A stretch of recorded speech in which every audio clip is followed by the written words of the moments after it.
आई कचरा टाकण्यासाठी बाहेर आली. बाळ घरात एकटं होतं.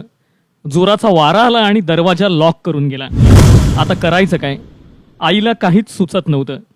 अखेर घरात अडकलेल्या 1.5 महिन्याच्या बाळासाठी आईने जीवाची पर्वा न करता थेट बाल्कनीतून उडी घेतली आणि बिल्डिंगच्या पाईपवरून घर गाठलं आणि बाळाला कवेत घेत हंबरडा फोडला.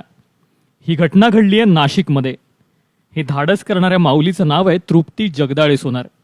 नेमकं यावेळी काय घडलं त्यांच्याच तोंडून ऐका. घंटागाडी आल्या असल्यामुळं मी घरी खाली कचरा टाकायला गेले, पण हवेच्या याच्यामुळं दरवाजा लागला तर लॅच लागून गेली. वरती येऊन बघते तर लॅच दरवाजाचं लागलेलं होतं. बाळ आतमध्ये रडत होतं. मी पण खूप घाबरले. बाळमध्ये रडते, करायचं काय? त्यावेळेस शेजारच्या ताई पण गावी गेल्या होत्या, पण त्यांची चावी दुसऱ्याकडे असल्यामुळं त्यांच्याकडून मी पण चावी घेतली. त्यांचा दरवाजा उघडला, त्यांच्या गॅलरीत गेली. त्यांच्या गॅलरीतून आपल्या गॅलरीत पाईप धरून आपल्या गॅलरीत मी इकडे आली.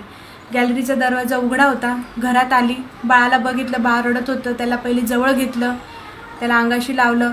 तेव्हा म्हणजे मीही खूप रडली त्यावेळेस, की बाळाला सोडून असं झालं कसं? माझ्याकडून लॅच लागून गेलं, लक्ष राहिलं नाही माझ्याकडून. पण त्यावेळेस मला घरी आल्यानंतर सगळ्यांना सांगितलं मी. सगळे मला बोलत होते, असं का केलं? तुझा हात सरकला असता, पाय घसरला असता, आज काय झालं असतं तुझं बाळ इतकं लहान होतं. पण त्यावेळेस मला काहीच उमजलं नाही. त्यावेळेस जे मला योग्य वाटलं मी तेच केलं. एवढं धाडस कसं काय आलं तुमच्यात? ते बाळ रडत होतं. फक्त माझ्या पुढं बाळाचं चित्र होतं. मला फक्त बाळ दिसत होतं. त्याच्यामुळे मला दुसरा काहीच विचार आला नाही की मला काय होईल किंवा माझा हात सरकेल किंवा पाय सरकेल. मला ते काहीच दिसत नव्हतं.